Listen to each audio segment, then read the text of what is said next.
Olivia is live streaming on her computer. She wants to spend spring break building houses and looking for rainbows and is sharing with her followers her plan. But her maybe kinda slutty bestie has other plans: Mexico and mayhem. Olivia ends the stream and her friend starts in with "let's go to Mexico, last trip and memories" type of thing. Let's meet the basic token friend group from every teen flick ever made. Cue all-American boyfriend, possible love triangle later. Pretend you didn't see that coming. Wild BFF, annoying nerd, nice guy, jerk, forgettable girl. This is the part where I say, kids, do not give in to peer pressure, even as you see our main character, Olivia, do just that. Olivia is torn, you can tell, but doesn't want to let her friends down. Last big time together and all. Marky, her bestie, admits to already sending an email saying she won't be building houses this summer, but we find out later it was the shingles excuse. If only that was going to be her biggest pain the next week. I feel we all have a clear understanding that this group of friends are tight, buds forever. There it is.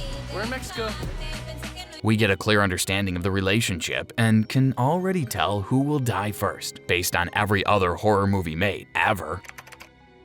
Olivia trying to relax as well as a main character can, all the while eyeing her bestie, Marky, getting her flirt on to keep the secret and appear casual in front of Lucas, who has no idea his girl is right behind him with another guy. Like, seriously, she's right there. Up walks an annoying, overconfident nerd boy that wants to get his freak on. We meet Sam and realize he is the needed character that kicks the movie off. He tries to flirt and annoy, and this is where Olivia says, "Ew, no," as if, but as is necessary with such a character, he must keep pushing until a new cute boy, Carter, Harry Potter lookalike, steps in and brings the story to life, tells everyone of this cool place he knows and appears to flirt with Olivia, says, "Let's all go on an adventure."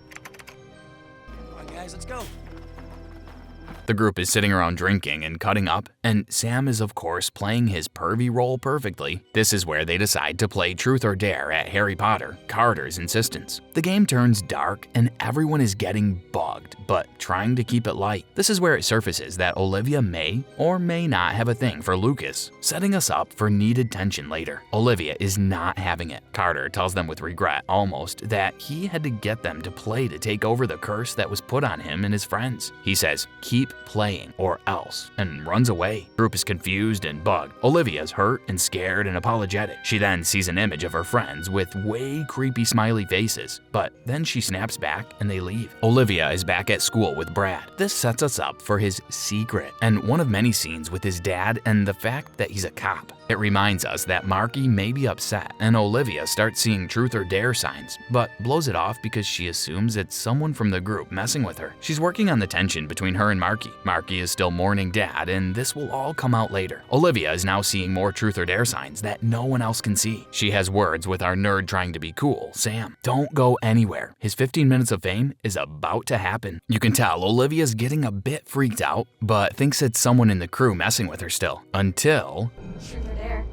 Truth or Dare? She's asked Truth or Dare by a bunch of Momo faces in the library and narks on her bestie and her cheating ways in front of everyone. Q gasps. She looks around and sees everyone staring because she yelled it out loud, and now Marky's upset. This is where her Olympic ambitions as a runner began, her origin story, if you will. Anyway, this is ugly. Speaking of ugly, Sam is asked Truth or Dare by a pretty girl who wants nothing to do with him but doesn't follow through when his ego gets bruised. He, of course, is the first to die because he doesn't play the game correctly, and he's your token first dead guy. There's one in every horror movie. This is where it starts to go downhill for the crew. Olivia's trying desperately to convince Brad, Penelope, and Tyson that she didn't mean to tell everyone about Marky cheating, and Tyson, being the douche he is, makes a mean comment when their phones go off. It's the Sam at the bar video, and Olivia loses it. "I need everyone to believe me. It's real." She's saying that is what happened and why she told everyone in the library Marky's truth. They, of course, don't believe her because the movie must go on. Lucas will enter here and have a dramatic moment and leave. Outside in the street, all-American Lucas is the next victim, and he follows through with T or D after accepting that it's real when Truth or Dare is harshly carved into his arm. Pain will make you a believer. His truth is letting Olivia know his true feelings about wanting to hook up with her. Marky walks in with attitude and zero accountability for her actions. Doesn't matter that she does cheat, only matters that Olivia said so. Why does no one call characters out on this? Then Lucas says, "It happened to me now. My T or D happened." Olivia tells Marky to follow through on her dare to break her hand, or she will die like Sam. Marky had to follow through. I can't. God, just trust me, Marky, do it. Everyone is yelling and starting to accept that it may be real. Chaos scene and yelling, gross hand, then Brad, our favorite, right? He's everyone's favorite, right? Right about then, his T or D time comes up, and scary dad guy smiles and says, truth or dare. And then his dad walks up and wants to talk, so he has to speak his truth. Basically, his chips won't come out, but now he has to. His dad will appear in several scenes, always in uniform, always. Tyson blows off texts from friends regarding the game being real. He's about to head into the most important meeting of his short little life. Scary music builds, and his friends can be seen running through the streets and dramatically opening doors trying to catch him in time. They do, but wait, there's more. He has to go back into the interview room and, well, Truth or dare? Tyson dies, stabs himself in the eye with his monogrammed pen. How uppity and privileged. Penelope can't live without Tyson and decides to drink away the pain. This is about the time her T&D starts whispering. Meanwhile, the remaining group discovers our sad girl at the beginning of the movie, Giselle, on Facebook, and knows she may have answers. Facebook saves the day, said no one ever, and helps them connect with her. About this time, Penelope discovers she has to drunk walk the roof of the house, and we are set up with a pointy gate that is weakly used to scare us. The crew runs around helping, and she survives. For now, Giselle is no longer sane, and her truth or dare has come back around. She sadly attempts to kill Olivia and free herself for the time being, but not before she gives the crew some valuable info and a name. She's friends with Carter Kid from Mexico. She attempts to shoot Olivia, but Penelope, being the only true friend so far, jumps in front of the bullet. She dies and can now be reunited with Tyson. Insert eye roll because Giselle failed. She shoots herself. Poor girl. Olivia decides this is where it will end. We will tell the police the truth and it will be over. They will figure it out and help them. They probably thought this was a good idea because it works in every other movie. Olivia speaks to the police and surprise, it doesn't go as planned. The police understand the story but want answers. The group leaves in frustration. On to plan B. Olivia, Marky, and Lucas are researching based on info Giselle provided. They have a name and an idea. They also have some awkward touching and tension. Olivia goes upstairs for a charger and gets attacked by a possessed homeless man that Olivia helps at the beginning of the movie and has to do her T&D given to her by this man. He got away after the attack and I'm happy about it. He was totally innocent. This is going to come as a shock to some, but she has to sleep with Lucas as her dare. Remember the love triangle from earlier? This is the climax of that, so to speak. When she tells Lucas and Marky what happened and what her dare was, Marky is going to run again, upset, and Lucas will gallantly sleep with Olivia. It's the right thing to do, you know, to save his friends. But then Olivia asks him truth or dare, and he must confess his true love is Marky while Olivia is still in bed with him. Awkward, but it was his truth. This is where we see more of Marky and her feelings for her dad, and the lost connection of his suicide, which is revealed earlier in the movie, and goes to the emo of her character. She's watching a video of her dad, and he makes weird faces on her. Because I used to kill myself. And she knows what's about to happen. Meanwhile, she's ignoring calls from Olivia and crying. Her T&D is about to happen. She chooses the truth and tells her dad she kept the gun he killed himself with in case she wants to use it on herself someday. This is where Olivia says we have to solve the mystery, and she and Lucas begin searching for people and clues and answers to reverse this curse. Facebook plays a part in solving the mystery. I can only imagine if they had TikTok then. If you want to know what happens, like for part 2.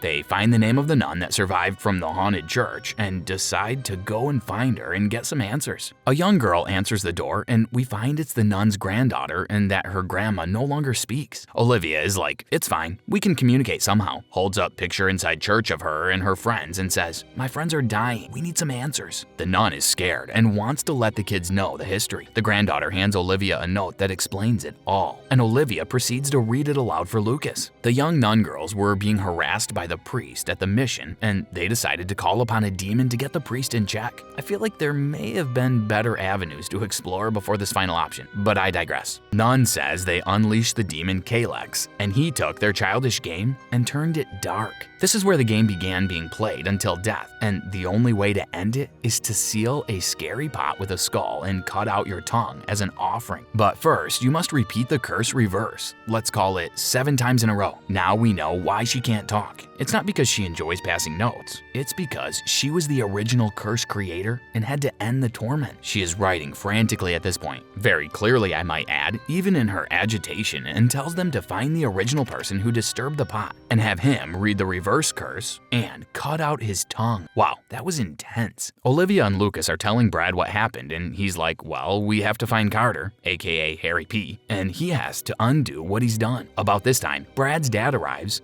Let's talk outside. and says, son, we need to talk. Brad's dad is like, son, it's going to be fine, but it all seems like BS. I love you and I will help. But what's up really? It will shock no one that he is of course in uniform, and he has not stopped working since the movie started. Dad's face is going to go crazy grin here, as is the case with Kalex and his creepiness. Brad is trying not to panic here, but takes the dare and has to take his dad's gun and make him beg for his life. This is very frustrating because Brad is clearly telling his dad, beg and it will all be over. It seems very calm and just says the words, and Dad is way overthinking the moment and won't just say do. And then Brad gets shot by his dad's partner. Marky has joined the group, and they are all devastated and talking about what needs to be done and who should accept the dare or the truth, and Olivia has a dark secret that she's afraid to tell Marky. Perfect timing, because now Lucas goes ugly grin and asks her to tell Marky the secret. The way this played out perfectly timed was genius and so unpredictable. Olivia is so sincere and proceeds to tell Marky her dad hit on her the night he shot himself. He was drunk, and for some insane reason, Olivia told him he should off himself for Marky's sake. Who says that? Anyway, Olivia is so sorry, just so sorry, and then, you guessed it, Marky runs away. This girl is a track star. Olivia is trying to explain. Of course the cop won't hear it, but reveals Carter's whereabouts. And now Olivia and Lucas can go find him, but not before our tender, truthful moment with Marky. Olivia walks in on the scene and is like, what the hell? And they have a sweet and open discussion, and it's intense, and then it's over, and was the perfect tender moment before all hell breaks loose. Like literally, demons here. Our group is discussing how this is going to go down, making Carter go with them and cut his own tongue out. Should be easy enough to convince him. Carter is like, what do you want? Olivia's like, you're coming with us, you started this and you're going to finish it. He of course says no, and then Marky and Lucas take a beating by crazed Carter.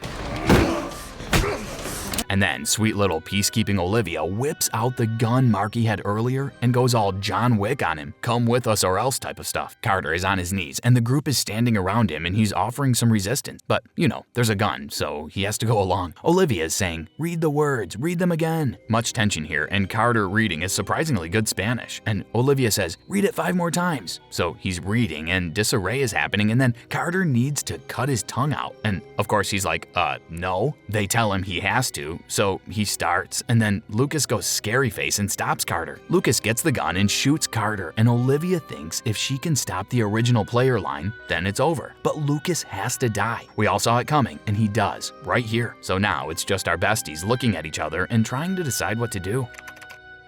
Olivia thinks she has it figured out and can stop the spell with them, but Kalex is too smart. I mean, you don't get to be a powerful demon by getting tricked by a few smart 20-somethings. Olivia takes her dare and shoots Olivia, and Olivia's like, it's fine, it's just us now, and I won't let anyone hurt you. And then she takes her dare and we circle back to the beginning. It now dawns on Olivia that this cannot and will not end, and so she decides to sacrifice the whole world for the sake of her best friend and herself. Yep, you guessed it. She just threw us all under the bus to buy her and Marky more time to rest in between games. Olivia, knowing it cannot end, and us, the viewer, hoping they don't try to drag out the same storyline over and over again with a part 2. Olivia has decided if she can't beat the game, she'll play the long game, and by long game I mean millions of people will have to circle through their own hellish truth or dare before it comes back to her and Marky. She decided she would save the few over the masses in the end. Good girl gone bad. It's the peer pressure, kids. This is why you don't give in. One wrong move, and you unleash a demon playing children's games. So, sleep well tonight, boys and girls, knowing Kalex is out there somewhere, floating in and out of each and every one of playing preschool games. Red Rover sent Kalex right over. So, what would you have done? Killed Marky and then yourself? Invited more players like Olivia did? Maybe you see another out. Share your thoughts if you dare.